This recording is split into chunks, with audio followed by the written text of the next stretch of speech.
함께 봉독하겠습니다. 또 내가 내게 이르노니 너는 베드로라. 내가 이 반석 위에 내 교회를 세우리니 음부의 권세가 이기지 못하리라. 내가 천국 열쇠를 내게 주리니 네가 땅에서 무엇이든지 매면 하늘에서도 매일 것이요 네가 땅에서 무엇이든지 풀면 하늘에서도 풀리리라 하시고, 이에 제자들에게 경고하사 자기가 그리스도인인 것을 아무에게도 이르지 말라 하시니라. 아멘. 이 시간에 우리 성도의 교제를 나누는 시간입니다. 오늘 1부와 2부가 비슷한 그런 구조라서 오늘 성가대가 없는데 옆에 있는 분들과 더불어 사랑합니다, 반갑습니다, 함께 인사 나눌 시간 같습니다. 여러분의 가정, 여러분의 일터, 여러분의 마음밭에 늘 우리 주님의 사랑이 들끓어 넘치길 간절히 소원합니다. 주님 때문에 기뻐하면서 감사하면서 살아가는 저와 여러분이 되시기를 바랍니다. 이제 마태복음 16장 18절로 20절의 말씀을 중심으로 교회를 세우리니라고 하는 제목으로 말씀 나눌 때 성령의 권능이 진동하는 시간이 되기를 간절히 소원합니다. 우리 함께 기도하겠습니다. 하나님 아버지, 주의 말씀 받길 원합니다. 종의 몸과 마음과 생각과 육체가 주님께 사로잡힘 받기를 원합니다. 부족한 종을 온전히 성령님 주님의 능력으로만 사로잡아 주시길 원합니다. 이 시간에 모든 성도님들의 마음을 어루만져 주옵소서. 광염교회라고 하는 이 목장에 우리가 함께 주님의 양들로서 모이게 하심을 감사합니다. 주님, 이 은혜가 얼마나 큰지 영의 눈을 열어서 보게 하시고 말씀의 비밀을 열어서 깨닫게 하옵소서. 이 시간 종이 주님께 사로잡히고 우리 모두가 은혜의 도가니 속에 들어가기를 원하옵고 예수님의 이름으로 기도하옵나이다. 아멘. 마태복음 16장 28절의 말씀은 교회를 다니는 사람이라면 여러 차례 반복해서 이 말씀을 이미 알고 있고 또 듣고 있고 또 받은 줄로 믿습니다. 내가 이 반석 위에 내 교회를 세우리니 음부의 권세가 이기지 못하리라. 그런데 유독 저는 이번 말씀을 준비하면서 이 말씀이 아주 강하게 제 마음속에 부각이 됐습니다. 영어 성경을 보면 I will build my church 그랬습니다. I will build my church. 그러니까 이 will이라고 하는 것은 의지를 가리키죠. 내가 내 교회를 세우겠다. I will 이렇게. 그래서 그 어느 때보다도 하나님의 강력한 의지, 예수 그리스도의 강력한 의지가 교회를 세우겠다고 하는데 주님의 의지가 강하게 있다고 하는 사실을 발견하게 됐습니다. 얼마나 강한 의지를 가지고 계시는지에 대해서 조금 살펴볼 필요가 있는데, 오늘 본문의 말씀, 이 교회를 세우겠다고 말씀하면서 두 가지를 얘기하십니다. 하나는 음부의 권세가 이기지 못할 것이라 그랬고, 또 하나는 천국 열쇠를 주겠다 이렇게 말씀을 하십니다. 대조적이죠? 여러분, 음부의 권세가 이기지 못한다고 하는 것, 여러분, 음부의 권세와 지금 예수님과 음부의 권세, 음부와 예수님과 이 권세를 가지고 전쟁을 벌이는 모습을 느끼지 않습니까? 물론 여기서 이긴다고 하는 건 win이라고 하는 뜻은 아닙니다. 영어 성경에 보면 overcome이라고 그랬습니다. 그러니까 극복하는 걸 얘기하고 계시는데, 이 음부의 권세가 이기지 못한다는 말은 전쟁 용어처럼 들리지 않습니까? 음부의 권세와 더불어 싸워야 되고 음부의 권세를 내려 눌러야 된다고 하는 사실을 말씀하고 있습니다. 그러니까 이것은 죽음과 지옥의 권세를 향한 전쟁 선포나 다름이 없습니다. 내가 너와 대적하겠다고 하는, 그래서 against라고 하는 단어를 사용하고 있습니다. 이 음부의 권세와 대항해서 음부의 권세가 이기지 못한다고 하는 메시지를 주고 있습니다. 그러고 보면 비장한 각오를 가지시고 교회를 세우겠다고 말씀하시는 것을 바라봅니다. 그런가 하면 반대로 천국 열쇠를 주겠다고 했습니다.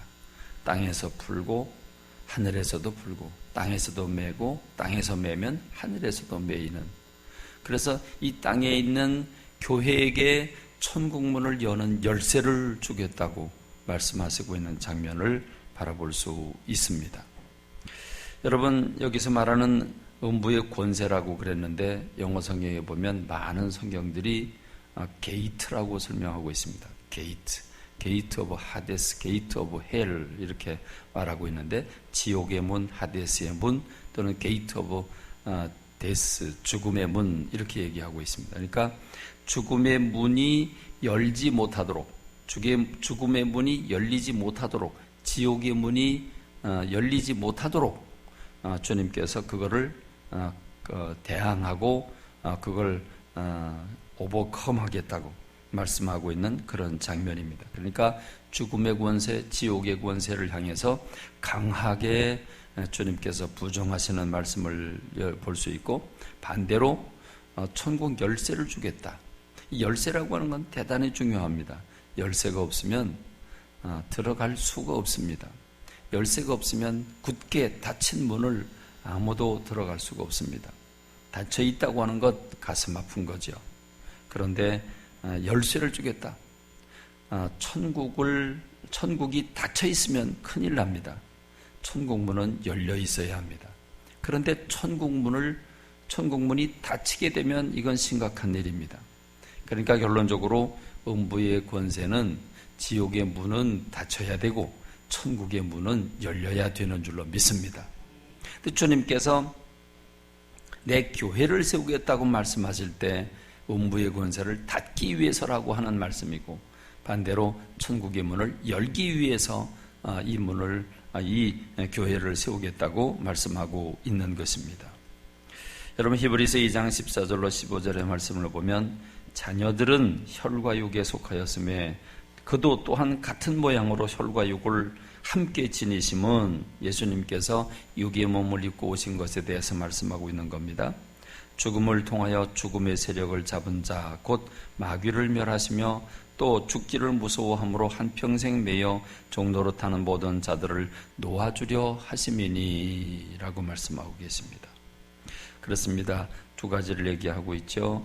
하나는 죽음을 통해서 죽음의 세력을 잡은 자 마귀를 멸하시기 위해서 이 땅에 오셨다고 말씀하고 있고, 이 죽기를 무서워함으로 한평생 매어 종로로 타는 사람들을 구원하기 위해서 오셨다고 말씀하고 있습니다.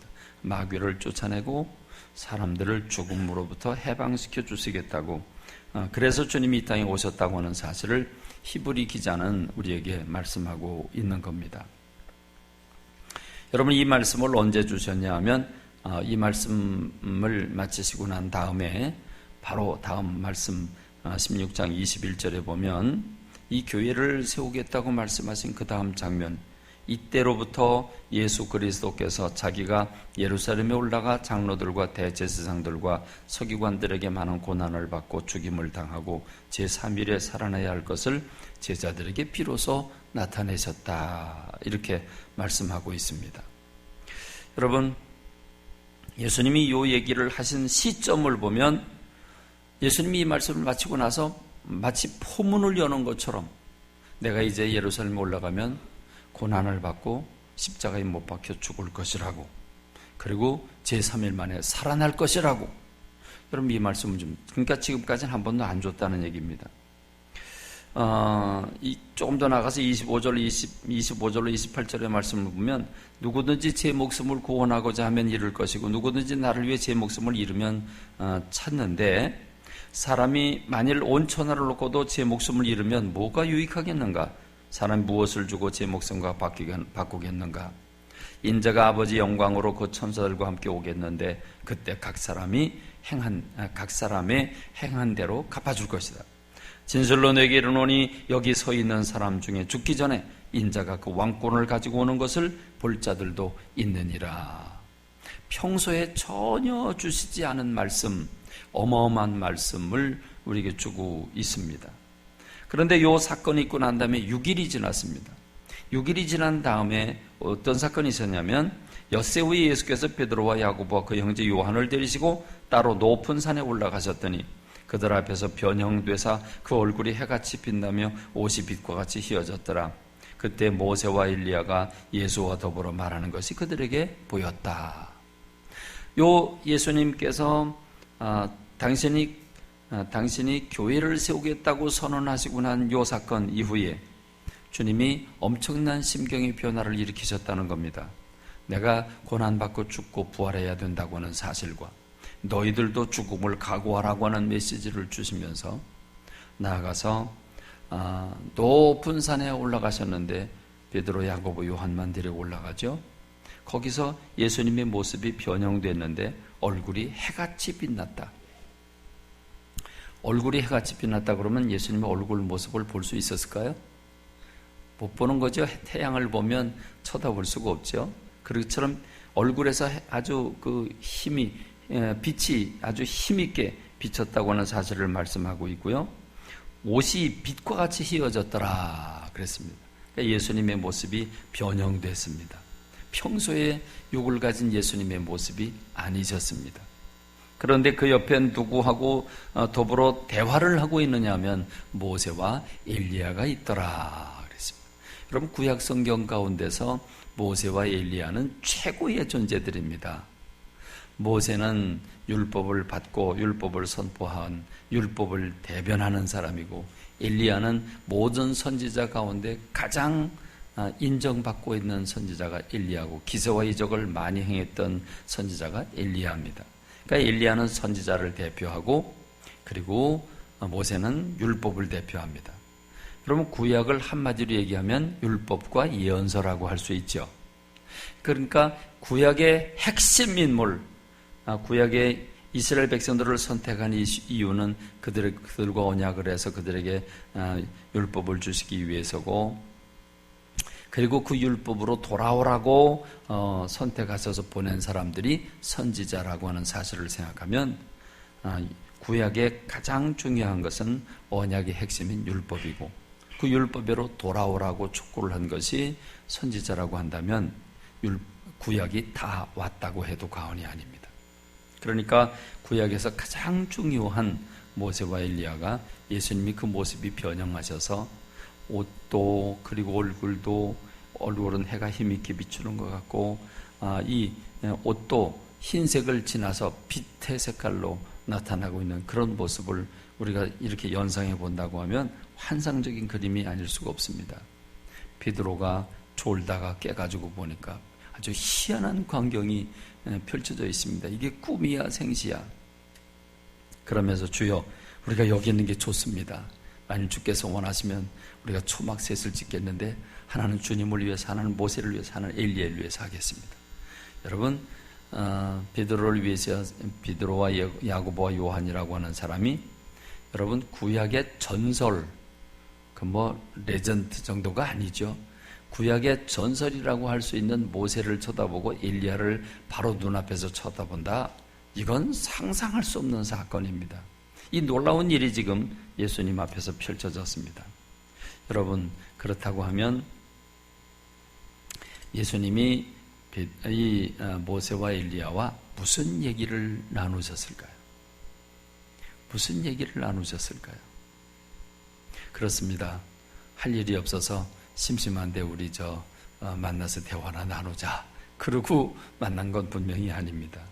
그렇습니다. 여기서는 주님께서 십자가 지시는 것에 대해서 세 분이 의논을 하고 있었습니다. 여러분 저는 그 대화의 내용을 자세히 모르지만 성경 전체를 조망해 보면 이런 대화를 나눴을 것 같습니다. 모세는 주님께서 십자가를 지셔야 합니다.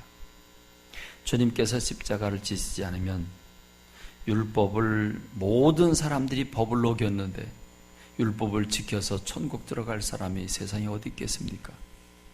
그러므로 주님이 십자가를 지심으로 세상 모든 사람들이 죄에 빠져 허덕이고 있는 인생들이 구원을 받을 수 있습니다. 아마 이 대화를 모세가 했으리라고 여겨집니다. 엘리야는 무슨 얘기를 했을까요? 주님 우리에게 거룩한 영을 부어주셔서 수많은 선지자들이 예언한 내용의 가장 핵심이 무엇입니까? 메시아 그리스도, 이 세상을 죄로부터 구원할 그리스도가 이 땅에 오신다고 모든 선지자들이 이구동성으로 주님 한 분을 예언하고 왔습니다. 그런데 주님이 십자가를 지심으로써 그 예언이 성취됩니다. 주님이 십자가를 지심으로써 세상 모든 사람들이 구원을 얻게 됩니다. 아마 이 메시지를 모세와 엘리야가 예수님과 더불어 나누지 않았겠는가. 그래서 여러분, 예수님 지금 교회를 세우시겠다고 할 때 음부의 문, 지옥의 문을 닫고 천국의 문을 열기 위해서 내가 이걸 짓겠다라고 하는 말씀을, 교회를 세우겠다라고 하는 말씀을 주시면서 곧 이어서 예수님은 이제 고난받고 죽으실 것과 부활하실 것에 대해서 말씀을 하시더니 이제는 그 변화산성에서 놀라운 광경이 일어나고 있는 이 부분을 종합해 보면 결론을 얻습니다. 그러니까 예수님이 지금 이 교회를 짓겠다고 하는 시점은 언제냐 하면 3년 공생애 가운데 이제 마지막 단계, 그러니까 3년 중에서 거의 끝부분, 예수님께서 십자가 지시기 얼마 전, 바로 직전의 상황이라고 보면 됩니다.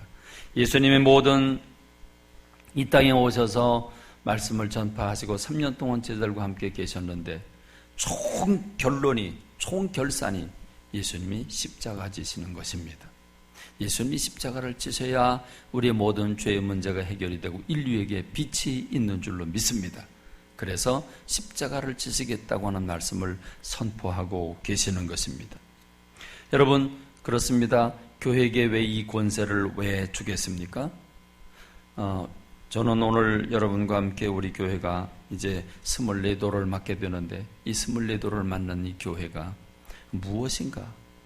교회는 무엇을 가지고 있으며 교회는 무엇을 해야 하는가 하는 말씀을 여러분과 함께 나누길 원합니다.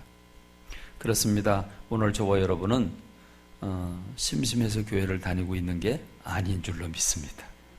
그렇죠? 할 일 없는데 집에 있으니까 좀 따분해. 그러니까 우리 교회 가서 심심한데 말씀이나 듣자. 그러고 온 분은 한 사람도 없는 줄로 믿습니다. 그렇습니다. 우리가 교회를 다닌 이유가 무엇입니까? 세상 사람들이 뭐라고 할지라도 상관없이 우리에게 교회는 생명인 줄로 믿습니다. 그렇습니다. 여러분, 주님께서 교회를 세우시는 것은 죽음과 이 지옥의 문을 닫아놓고 천국 문을 열기 위해서 교회를 세워주신 줄로 믿습니다. 내가 이 반석 위에 내 교회를 세우리니 음부의 권세가 이기지 못하리라. 그러므로 우리는 역으로 한번 생각을 해봅니다. 만일 교회가 세워지지 않으면 어찌 될 것인가? 교회가 안 세워지면, 교회가 없다면 어찌 될 것인가? 그렇습니다. 음부 곧 죽음의 권세들이 난리를 칠 거 아닙니까? 지옥의 문이 활짝 열리게 되지 않겠습니까? 어떤 사람이 환상을 보니까 지옥을 향해서 달려가는 사람들이, 지옥을 향해서 걸어가는 사람들이, 무수히 많은 사람들이 지옥문으로 들어가고 있다고 하는 사실을 환상 중에 보고 견딜 수 없어서 괴로워 아파하고 있다고 하는 그 글을 본 적이 있습니다만은, 여러분, 그렇습니다. 인간의 최대 문제는 죽음인 줄로 믿습니다. 여러분, 성공하면 뭐하고, 돈 많이 벌면 뭐하고, 공부 잘하면 뭐하고, 예쁘면 뭐합니까? 잘생기면 뭐하겠습니까? 죽음이라고 하는 선고를 받게 되면 그 모든 아름다움, 그 모든 부귀와 영화는 아무것도 아닌 줄로 믿습니다.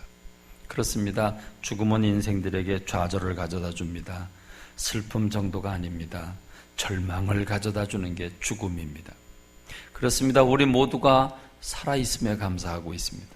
우리 모두가 생명이 있음에 감사하고 있습니다.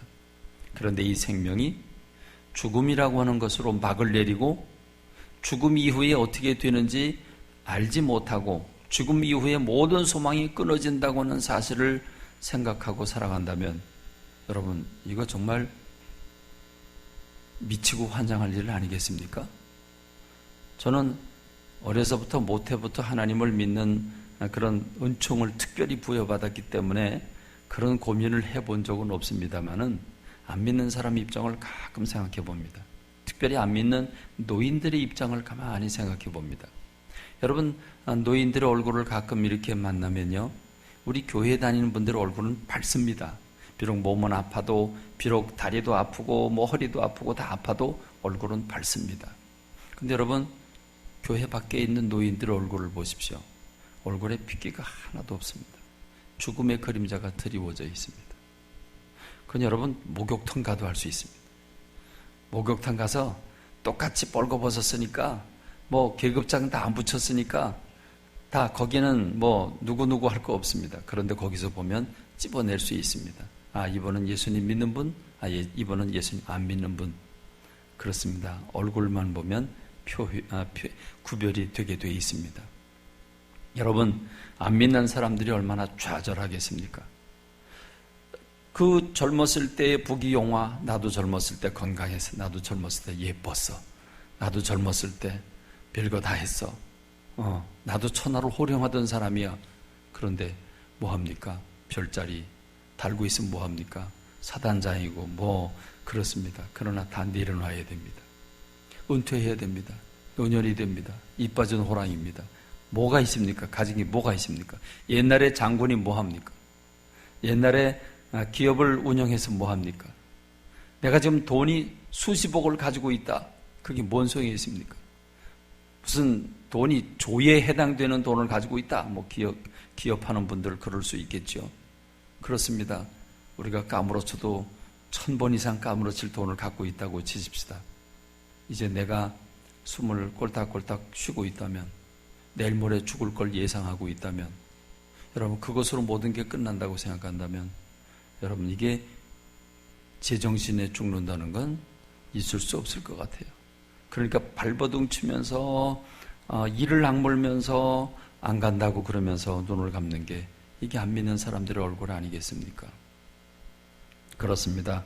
주님께서 이 죽음의 문, 이 지옥의 문을 닫게 하기 위해서 교회를 세웠다고 말씀하셨습니다. 교회는 복음을 선포하는 곳인 줄로 믿습니다. 교회를 통해서 천국문이 열리게 되고 지옥의 문이 닫히게 되는 줄로 믿습니다. 할렐루야, 할렐루야. 그렇습니다. 여러분, 오늘 저와 여러분들이 하나님의 사람이 돼서 교회의 식구가 돼서 주님 전에 달려나와 주님을 예배하고 있다고 하는 것은 영광 중에 영광이고 선택 중에 선택인 줄로 믿습니다. 할렐루야. 여러분, 이 세상 어디를 가보십시오. 도서관에를 가보고 식당에 가보고 체육관에 가보고 무슨 뭐 문화센터를 가보고, 여러분 세상 모든 들 다 뒤집고 다녀보십시오. 인간이 왜 죽는지에 대해서 가르쳐주는 책이 한 권이 있습니까? 사람이 한 사람이 있습니까? 철학자가 있습니까? 아무리 유명한 철학자라고 할지라도 그들은 더듬어 찾는 일이었습니다. 고대 소크라테스를 비롯한 고대 사람들은 뭔가 이데아의 세계, 뭔가 우리가 보고 있는 이 물질의 세계 이외에 무슨 영혼의 세계가 있을 것이다 라고 그들은 추정을 했습니다. 그리고 근세와서 데카르트를 비롯한 수많은 근대 철학자들은 하나님께서 우주 만물을 창조해 주셨지만 완벽하게 창조해 주셔서 인간에게 넘겨줬다고, 그래서 더 이상 하나님은 역사에 개입하지 않으셔도 된다고, 이제 이 세상의 주인은 인간이라고, 그래서 인간이 하나님 주신 권세를 등에 업고 세상을 막 쪼개기 시작을 하고 정복하기 시작을 하고 이 환경은 파괴되기 시작을 하고 과학을 만들어서 유토피아가 건설되는 것으로 생각했지만, 그러나 사람이 만든 무기로 서로 죽인 사람들이 9천만 명에 이르게 됩니다. 1차, 2차 세계대전을 거치면서 사람들은 이제 못 믿겠다. 철학을 못 믿겠고 이성을 못 믿겠고 사람을 못 믿겠다. 우리가 믿을 수 있는 게 뭐냐? 둘러보자. 수천 년간 철학은 수없이 저 너머 얘기도 했고 또 무엇이 가치 있는 것에 대해서 수없이 얘기를 했는데 그들이 얘기한 결론이 뭐냐? 아무것도 남는 게 없다. 그래 사람이 사람을 죽이는데 세계 유명한 전 세계 국가 중에 가장 앞섰다고 하는 국가 50여 개 국가 이상이 서로 총불을 겨누고 인간이 만든 첨단 기구로 그 무기로 사람이 사람을 죽인 1억이나 되는 숫자를 죽였는데 이게 철학의 결과인가? 이게 과학의 결과인가? 아무것도 못 믿겠다.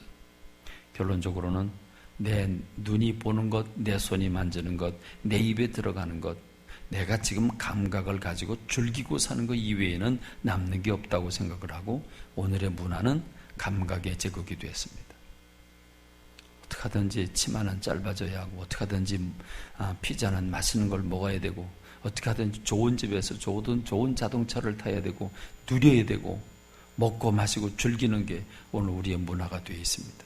그런데 그러다가 누가 죽었다고는 죽음의 소식을 딱 듣게 되면 여러분 지금 먹고 있는 맛이 나겠습니까?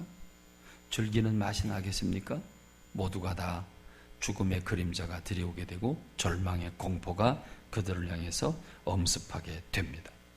그렇습니다. 정치가 죽음과 죄의 문제를 해결해 주겠습니까? 경제가 죽음과 죄의 문제를 해결해 주겠습니까? 여기 대학의 교수님도 계십니다. 박사님들도 여러 분 계십니다. 그런데 여러분 정말 의학이 우리를 영원한 생명을 가져다 줍니까? 과학이 오늘 우리에게 정말 빛을 선사해주고 있습니까? 그렇습니다.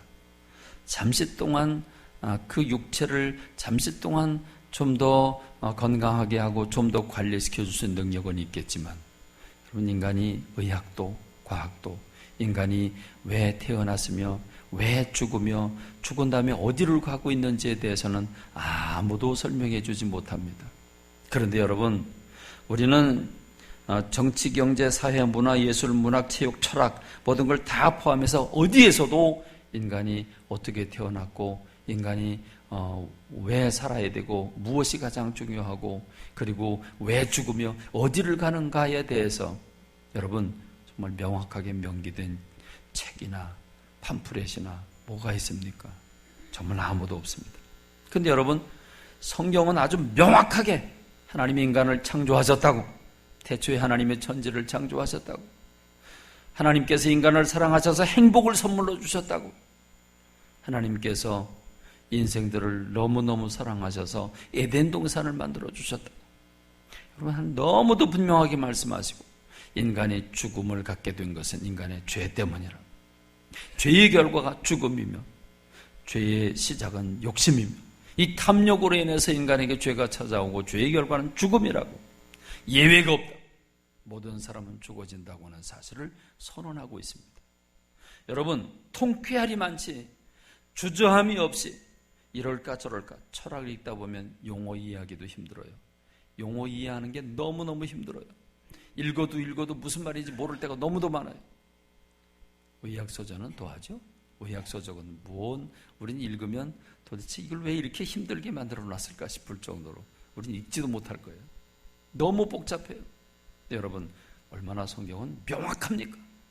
인간의 죄 때문에 죽음이 찾아왔다고 희망이 없다고 죄의 결과는 죽음이고 죄의 결과는 지옥이라고 그러나 우리를 너무너무 사랑하시는 우리 하나님께서 육의 몸을 입고 이 땅에 오셔서 인간의 죄를 짊어지시고 당신이 그 죄를 다 짊어지시고 인간 대신 죽어주심으로써 우리를 대속해 주셨다고 하는 이 복음을 누가 가지고 있습니까? 어디에 이런 복음이 있습니까? 국회 도서관에 있습니까? 어디 대학 도서관에 있습니까? 어디에 있습니까? 죄송합니다. 무시하는 게 아닙니다. 여러분 아무리 눈을 비비고 찾고 찾아봐도 없습니다. 없습니다. 그런데 여러분 성경은 너무도 분명하지 않습니까? 확실하지 않습니까? 그런데 세상 사람들은 확실하게 전하는 이 간절하게 전하는 복음을 받아들이지 않습니다. 그러므로 교회가 없었다면 세상은 어떻게 되겠습니까? 교회가 없었다면 이 복음이 전해질 수가 없습니다. 교회가 없었다면 도서관에서도 안 알려주지 하고 대학도 알려주지 아니하고 병원에서도 안 알려주고 정치가들도 안 알려주고 철학자도 알려주지 못하는 거 우리는 이 세상을 혼란스럽게 살아갈 뿐입니다. 그러나 교회가 희망인 줄로 믿습니다. 교회만이 희망인 줄로 믿습니다. 그러나 여러분, 세상은 농독지 않습니다. 여러분 생각해 보십시오. 이 죄의 권세가 얼마나 큽니까? 죽음의 권세가 얼마나 큽니까? 오늘도 이 세상 가득 여러분, 오늘 이 세상 지금도 죽음의 권세가 너무 극한 몸부림을 치고 있습니다.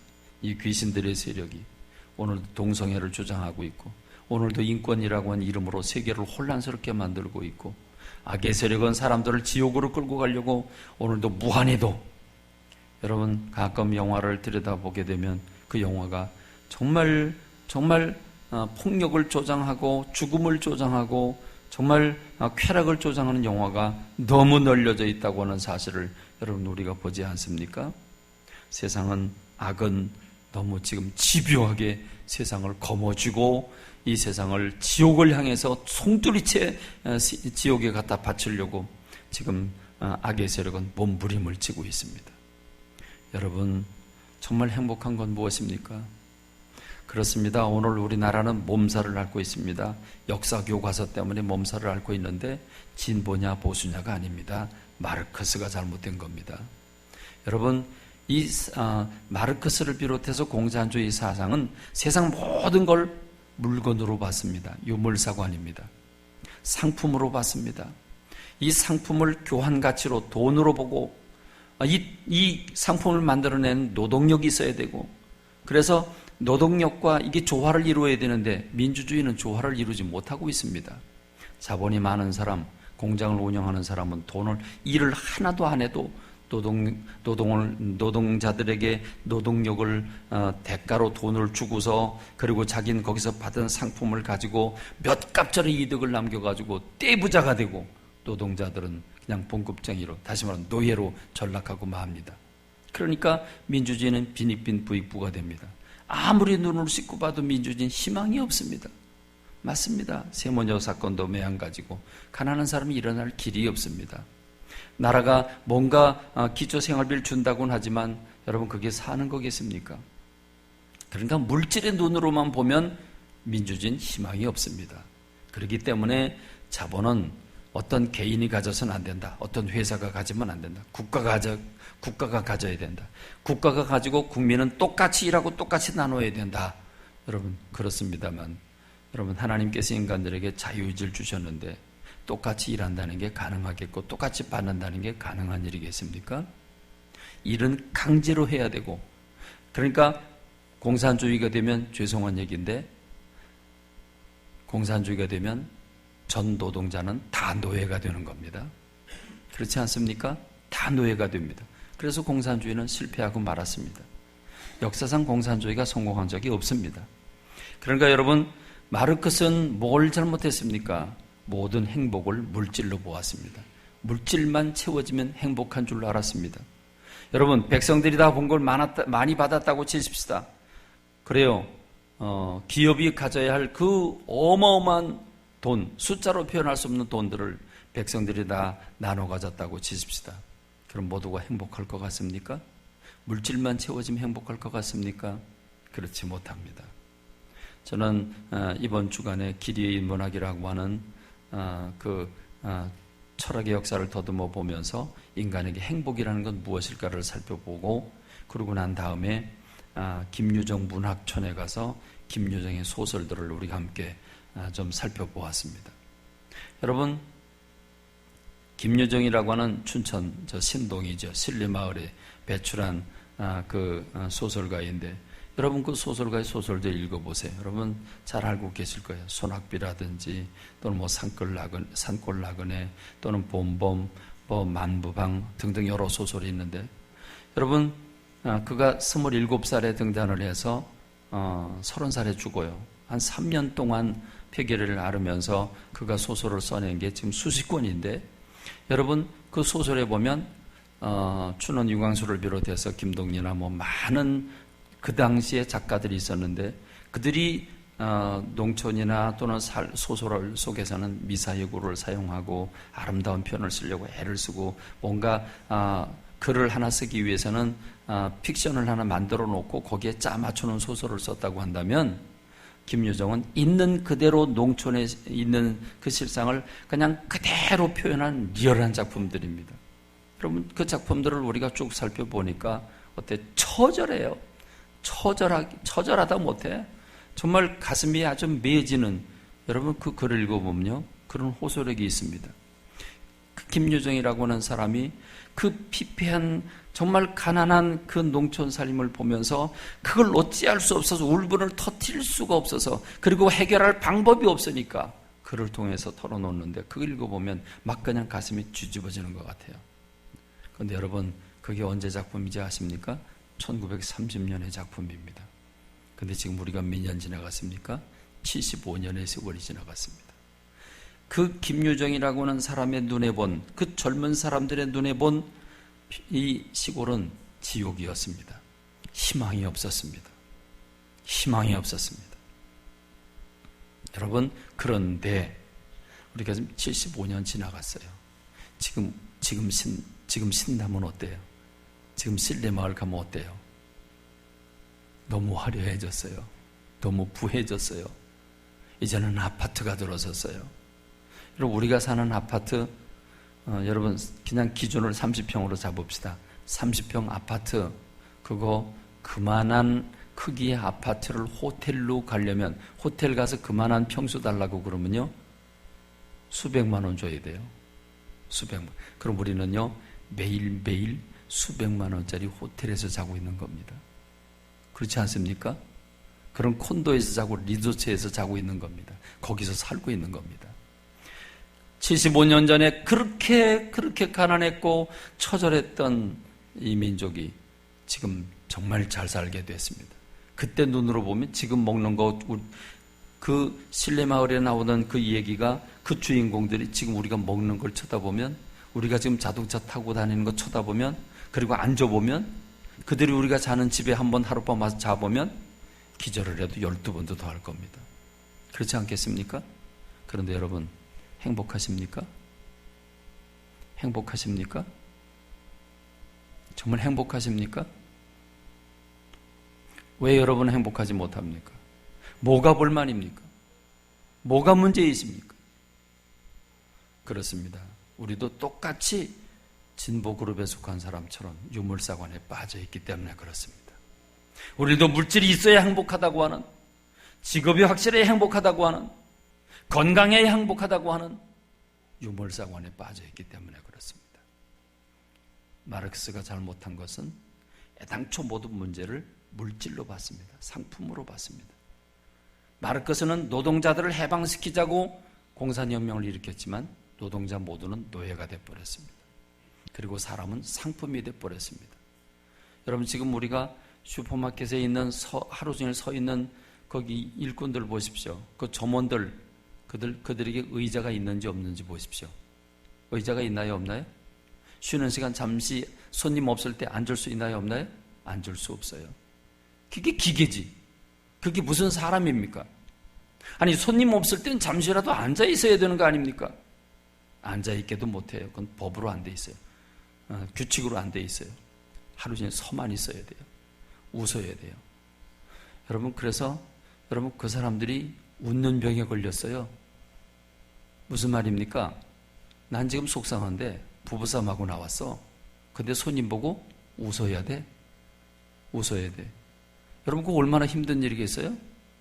그래서 그들은 웃음병에 걸렸어요. 웃기지 않는데 웃어야 되니까. 상품이 돼버렸어요.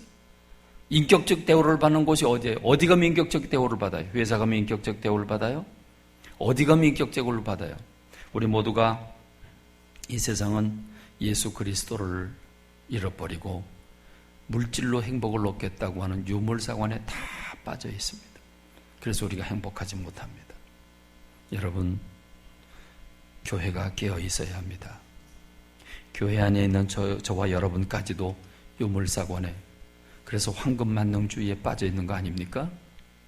정말 돈 많으면 행복합니까? 정말 건강하면 행복합니까?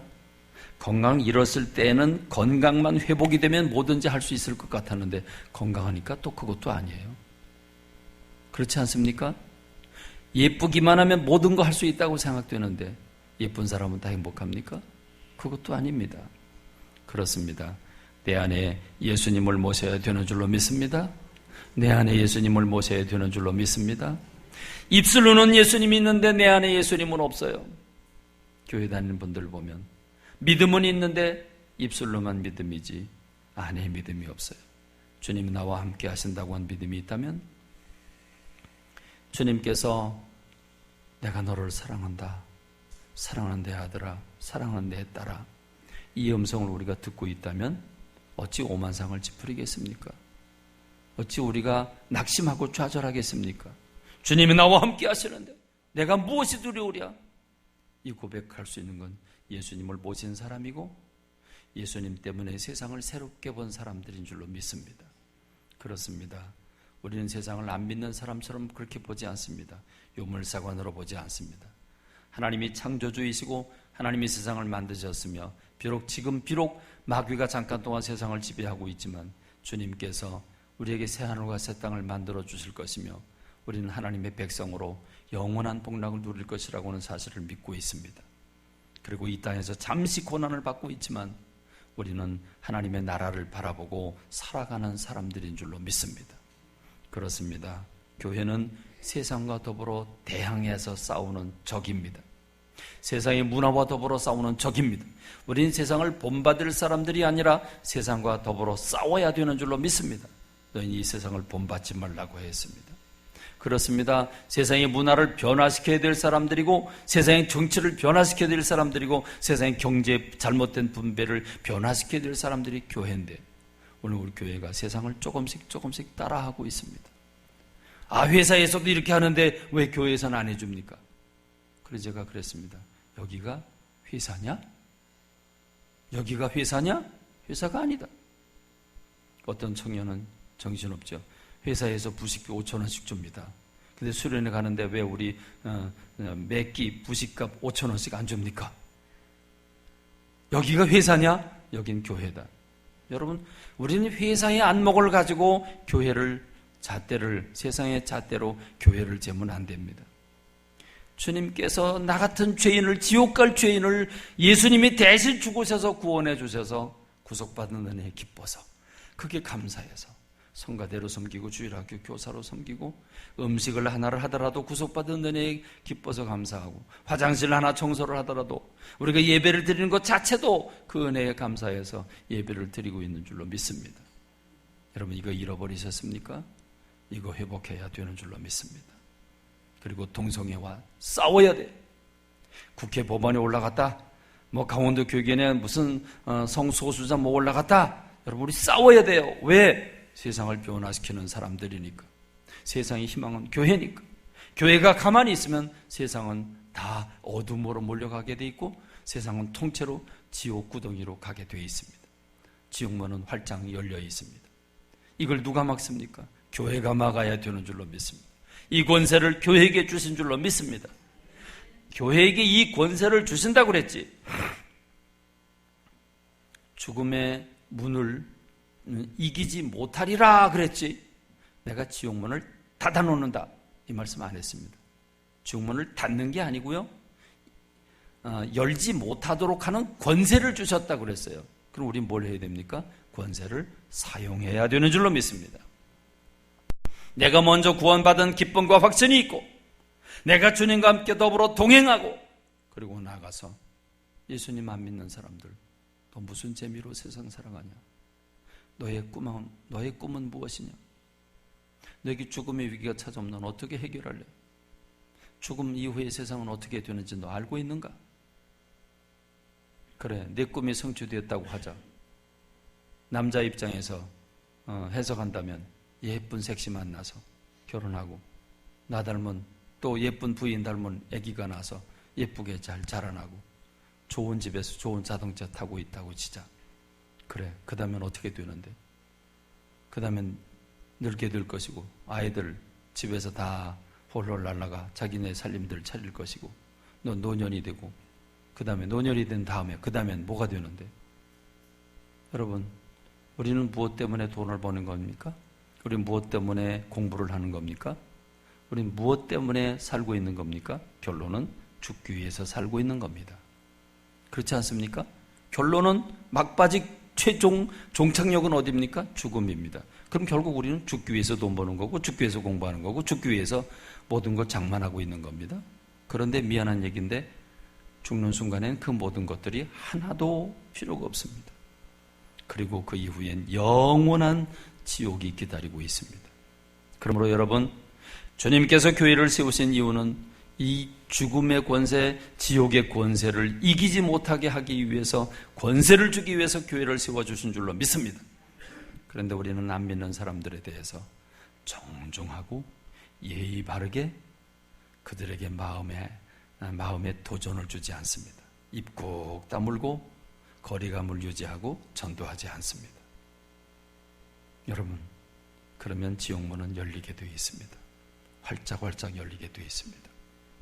복음 전하는 여러분 되시기 바랍니다. 내 가까운 여러분 일가 친척들을, 여러분의 동창과 선후배들을 전도하는 여러분 되시기를 바랍니다. 대한민국 구석구석 전도해야 됩니다. 그리고 땅끝까지 가야 합니다. 어느 나라 어느 민족 따질 것 없습니다. 모두가 주님의 자녀들입니다. 전도하고 선교하는 일에 교회가 생명을 걸지 않으면 직무유기하는 것인 줄로 믿습니다. 교회가 가만히 있으면 세상은 희망이 없습니다. 교회가 가만히 있으면 세상은 악을 향해서 달려가게 되어 있습니다. 우리가 몸부림쳐야 되는 줄로 믿습니다. 우리 교회가 24주년 맞습니다. 그동안 뭐 했는가를 돌아보고 우리가 꿈을 꿔야 합니다. 교회는 새로운 꿈이 없습니다. 영혼을 구원하는 겁니다. 세상에선 밥도 주고 집도 주고 육신적인 여러 가지를 다 공급해 주지만 영원한 생명은 주지 못합니다. 영적인 기쁨은 주지 못합니다. 그들에게 바른 꿈을 심어주지 못합니다. 교회만이 할 수 있습니다. 우리만이 할 수 있습니다. 여러분, 먼저 이걸 누리시는 여러분 되시길 바랍니다. 내 문제 가지고 괴로워하고 아파하면 언제 복음 전합니까? 나도 주님 손에 붙들리죠. 주님이 주신 행복을 느끼지 못하면 여러분, 예수 믿는 의미가 무엇이겠습니까? 먼저 주님이 주신 은혜를 받고 누리기를 바랍니다. 할렐루야. 내가 하나님의 사람인 것을 기뻐하고 감사하는 여러분 되시기를 바랍니다. 드리고도 또 드리고 싶은 여러분의 마음들이 되기를 간절히 소원합니다. 그리고 한 걸음 더 나아가서 복음을 증거하는, 천국문을 활짝 여는 주님의 사람들이 되시기를 주님의 이름으로 축원합니다. 기도하겠습니다.